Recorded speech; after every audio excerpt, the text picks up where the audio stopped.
AMC itu Alpha Mind Control. Apa itu? Iya, Kenapa itu kan dikasih nama begitu? kasih nama itu karena Kenapa harus Alpha nggak Delta, Theta? ya karena saya baca bukunya kedokteran itu ya. Yang pertama ketemu tuh alfa. Alfa itu kondisi orang tenang, orang santai, dan seharusnya kita ada di situ semua. Sholat butuh santai, ya butuh tenang. Jadi nggak butuh fokus gitu, nggak butuh konsentrasi. Santai sama happy beda? Hampir sama. Hampir Tapi sama. santai itu misalnya kayak kalau Mas ngerokok gitu ya, santai kan? Nah, berokok. Sebentar, saya dulu Mas pernah dikasih tahu sama guru saya, guru ngaji gitu ya, kan kalau kamu pas lagi di jalan terus hatimu bahagia, berhenti yo, berdoa yo. Masuk akal berarti Iya. ya? Oh. Dan itu bisa dibuat terus, ojo nunggu ser itu. Oh. Masa doa nunggu ser ya? Bisa konsisten Iya gitu kan, ya? saya terus itu lapar nunggu ser kan, terus saja saya. Makanya saya kan di kantor saya bilang Pak Firman nggak pernah serius ya Mas. Saya bilang jangan paksa saya serius, saya orangnya nggak pernah serius. Karena kalau serius malah nggak dapet. Nggak pernah serius. Nggak pernah serius. Ada apa itu ya? Hidup hanya bersenda gurau, gimana itu Mas? Kan memang itu ayatnya kan? Memang begitu ya? Iya. Kan ayatnya adalah hidup dunia itu adalah permainan dan Senda gurau. Jadinya apa? Allah nyuruh kita untuk Main-main dan senda gurau. iya. Jadi yang nyuruh serius apa gitu kan? Ya Mas ya, sembuyo ya Mas, gak usah serius gitu ya. Ada ayatnya tuh, bukan saya yang buat loh ya. Iya, iya. Ada ayatnya itu. Teman-teman MC sudah biasa tuh Mas. Teman MC itu sudah itu, ayatnya udah itu. Itu bukan ayat saya loh ya. Iya. Itulah saya sebutnya di alfa tadi itu. Alpha Mind Control. Nah, jadi gimana kita untuk selalu stay di alfa gitu ya supaya ya selalu hidupnya enak gitu. Hidupnya selalu santai, kemudian nggak apa ya, nggak mikir yang aneh-aneh gitu. Dan itu oke, kadang orang terjebak dan situasi harus dia marah gitu, nggak apa-apa, tapi kita turun lagi ke alfa. Nah, pada saat kemudian orang punya keinginan, punya need yang kemudian tidak terwujud, apa salah satu penyebabnya karena pikirannya tidak berada pada kondisi alfa pada saat membangun keinginan tadi? Yang lebih utama adalah karena dia tidak mau sama keinginannya. Tidak mau dan tidak suka sama keinginannya. Iya, tidak suka sama keinginannya. Di mulutnya bilang mau, tapi ketika ditanya akhirnya, oh iya ternyata aku nggak mau ya gitu. Tapi kan ada peran yang signifikan dari kondisi alfa tadi. Aslinya alfa itu kondisi biasa sih Mas, santai gitu aja. Tapi yang lebih utama adalah tadi sinkronnya dan selarasnya itu semua. Nah, di kelas AMC itu Mas Firman, kalau kita boleh tahu Mas Firman, apa saja yang akan dipelajari oleh teman-teman? Jadi mekanisme pembelajarannya itu seperti apa Mas? Jadi saya di awal akan ngasih kuesioner gitu ya. Jadi kayak dosen kalau mau belajar kan ada ujian pretest dulu gitu ya. Iya. Tak kasih soal dulu pretest untuk ngecek nih suka uang atau enggak gitu ya. Terus saya buat sendiri kuesionernya, di situ kelihatan gitu. Jadi ketika di awal biasanya saya tanya itu, Bapak kesini mau ngapain? Pengen kaya Mas gitu ya. Tapi setelah ngisi kuis dilalah, nggak mau sama uang gitu ya. Oh ternyata saya nggak mau kaya ya. Di situ saya suruh ngisi dulu, saya ngisi sebelum kelas, saya isi dulu, nanti disimpan di mereka. Kemudian nanti setelah itu baru kita bahas tentang mengenali ya, karena 3 konsep: mengenali, mengontrol, dan memaksimalkan. Itu konsep saya di AMC. Handphone, kalau kita nggak kenal dulu handphonenya, nggak bisa pakai. Oh ini handphone nih, sama dengan pikiran, kenal sih pikiran itu apa gitu.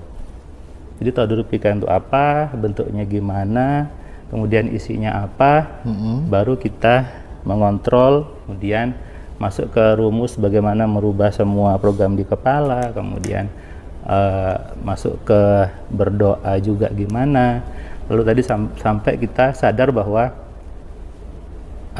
kita juga bisa gitu ya, maaf ngisi air, kemudian buat jimat dan sebagainya, semua orang bisa. Nggak butuh datang ke orang A, orang B dan sebagainya. Kemudian setelah itu masuk ke rumus alfa telepati. Jadi situ kita belajar gimana caranya membuat message yang memang mudah di-accept sama orang yang diinginkan. Untuk satu orang dan ada rumus untuk banyak orang. Saya sebutnya broadcast telepati. Broadcast. Handphone kan bisa kirim WA banyak orang kan? Iya. Berarti manusia sama kan? Bisa kirim pesan ke banyak orang. biasanya untuk teman-teman yang bisnis, penglaris, dan ada teman-teman yang mau pilek nih ya. Jadi itu juga dia belajar. Kemudian setelah itu kita belajar mempengaruhi orangnya lewat benda. Setelah itu baru kita belajar membuat seal, membuat pagar gitu ya. Ben kayak dukun dikit gitu ya, membuat pagar gaib gitu ya. Jadi itu orang bisa. Setelah itu baru tadi itu semuanya saya jadikan satu menjadi rumus keinginan. Rumus yang pertama. Jadi dari awal tadi sampai doa tadi saya combine jadi satu, jadilah step-step rumus keinginan yang pertama. Setelah itu biasanya saya break. Setelah break kemudian kita belajar di state tadi, di alpha, beta, dan sebagainya. Di alpha itu seperti apa, itu mengontrolnya. Nah setelah itu baru masuk ke bagian ketiga adalah memaksimalkan pikiran. Jadi memaksimalkan di sini itu sama kayak handphone atau laptop lah. Kalau kita buka laptop, kalau Mas buka laptop, buka Spotify, buka Word, ada yang mati atau nyala semua? Nyala semua. Nyala semua. Berarti laptop kerjanya fokus apa enggak? Buka laptop, buka Word jalan, buka PowerPoint jalan, buka Excel jalan, buka Spotify jalan. Enggak. Fokus apa enggak? Kalau buka semua? Fokus ya. Kalau buka semua fokus? Oh enggak dong. Enggak. Enggak. Berarti manusia harusnya bisa juga tidak fokus. Betul ya. Dia nyuruh fokus salah ya. Jadi laptop bisa semua kan? Iya kan, nggak fokus berarti kerjanya. Nah, itu namanya memaksimalkan. Artinya apa? Kita bisa ada di banyak activity, kita bisa ada di banyak profesi, kita bisa ada di banyak bisnis. Jadi fokus tidak harus satu. Iya. Dan iya, itu nyambung dengan kemarin bahwa kita bisa menerima dari arah manapun juga.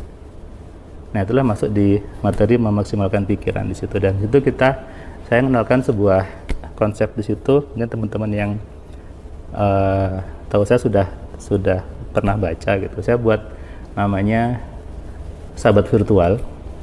Jadi itu saya buat dulu ketika waktu sibuk nyari Hodam dan teman-temannya gitu ya, pasangkan. Ketika saya waktu kuliah, oh ternyata itu kita bisa menyuruh software kita gitu ya kalau untuk kuliah. Berarti sama dong, yang diberikan itu juga kita bisa manfaatkan untuk itu. Semacam kalau orang bilang gua ada guru sejati. Nah iya, atau sahabat virtual. Sedur papat sama pancar. Itu gimana mendaya gunakannya itu? Itu pikiran kita sebetulnya. Pikiran kita sendiri? Iya, itu pikiran kita. Makanya tadi di awal harus, itu di materi akhir, harus tahu dari awal dulu. Baru paham, oh ternyata ini gitu. Ya, gimana mendaya gunakan itu? Ya artinya kita kenal dulu itu apa dan bagaimana kita memaksimalkannya. Jadi sampai konsepnya di hard disk laptop itu kan di partisi-partisi ya. Sama dengan pikiran kita manajemen, kita partisi seperti itu. Ya udah. Sehingga kita bisa mengerjakan banyak hal tanpa ada di sana. Tanpa harus fokus. Nah, yang jalan pikiran. Dan orang kaya seperti itu. Makanya setahu saya nggak ada orang kaya itu fokus. Iya. Bahkan orang yang bisa disebut sebagai sultan itu katanya kalau 10 sumber penghasilan sampai 40. Betul. Iya. 40 ke atas soal nomor Iya, betul. Ini banyak orang nggak sadar ini. Iya. Makanya kalau yang nyuruh fokus salah gitu ya. Iya. Pekerjaan kok kuabeh diayai gitu kan ya. Iya. Orang-orang kaya seperti itu kan. Nah, kalau kita mau kaya tiru aja itu. Dan mindset mereka seperti itu.